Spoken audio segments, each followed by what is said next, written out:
My inspiration for writing Aries Fire was about 12 years ago. I went to lunch with a friend of mine who is an Aries, and I told her that I wanted to write a series of books dedicated to the astrological signs, and I wasn't sure how to get started. So being an Aries, of course, she whips out her pad and her pen, and we got started on mapping out what it could look like. But I didn't know exactly what woman in history I wanted to focus on, because I really do have a love of history, so I thought, I'd like to make this a series of historical adventure novels.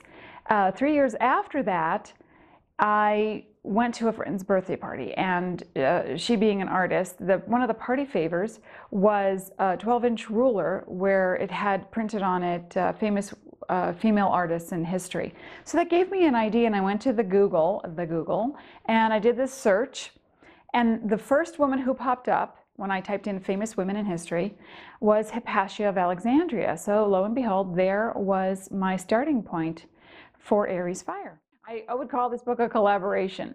And I used astrology in such a way that I created a chart, a natal chart for Sira.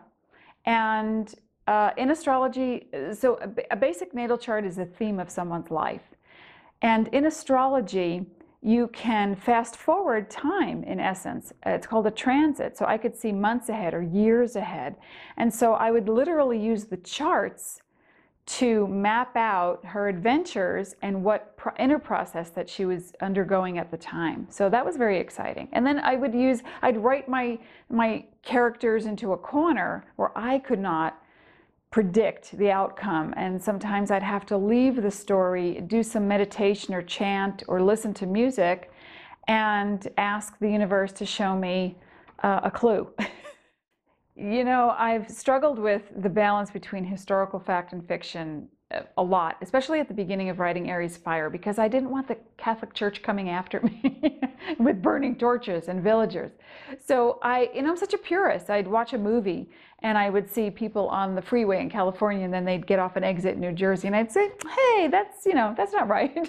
So I wanted to make sure that my research was as close to a historical timeline as possible.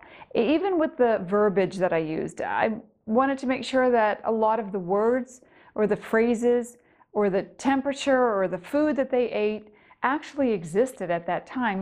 They didn't keep a whole lot of records back in the 5th century.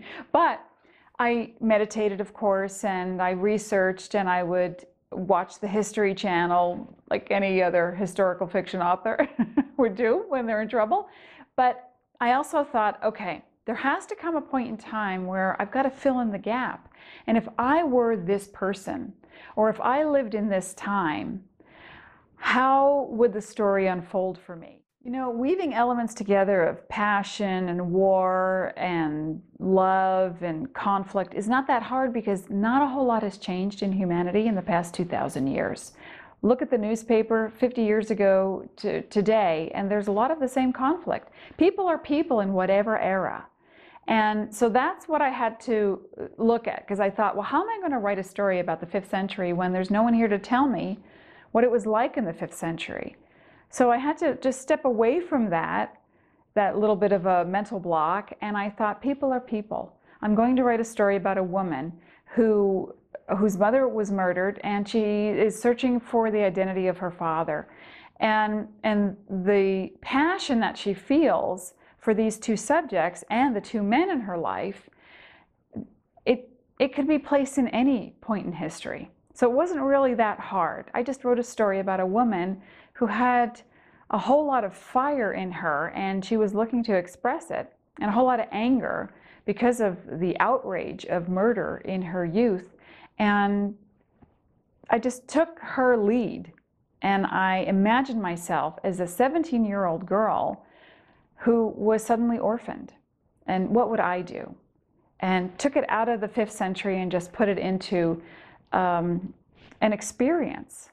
Writing sensually is something that I do naturally. So I like to write visually because it creates such a picture for the reader. When I'm reading a book, especially historical fiction, I like to smell the cooking or feel the fabrics. and to be put in situations where I'm cold or hungry, that reaches me on a visceral level that I think is actually the best kind of storytelling. So to be as visual as I can, to create an image or a series of images that evoke your own memories from any lifetime, I think it's an ulterior motive I have. Sira is an embodiment of, I would say, all women, not just Aries women, but she's the embodiment of women who start out in life with a whole lot of fire, but they have nowhere to put it. And so the traumatic situation that she finds herself in early on when she's 17, with her mother being murdered, and now she's being hunted and she doesn't know why. And she's so bent on finding who her father is that sometimes it's a relief for her to look at the world of men. And because it's so elusive for her, because she doesn't have a father. She was raised by her grandfather, but still the idea of a father who doesn't exist is a mystery. So she goes in search of solving two mysteries. One, who murdered her mom, and two, who's her dad? And this kind of evolution and journey that she goes on, she finds the power in her really is a harmony of masculine and feminine energy. And that's what she evolves into, this beautiful woman who discovers her own power from within, from these searches to find out, you know, what's it all about? What's happening? Why did they kill my mother? And who the heck is my father? And why isn't he here to help me? What's next in the series is Taurus. Taurus is next in the zodiac. But the books are not sequels, really. Stick around. Tune in to the 13th book.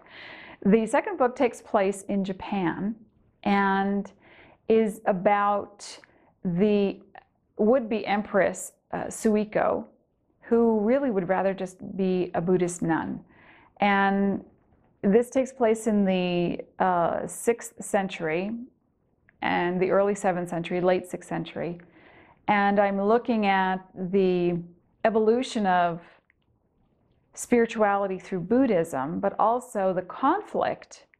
And you would think that Buddhism is such a peaceful religion and there's really no, but in the early days, the conflict around Shintoism and Buddhism, there were a lot of wars.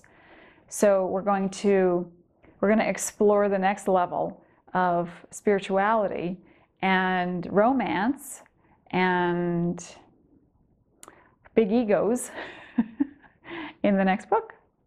Stay tuned.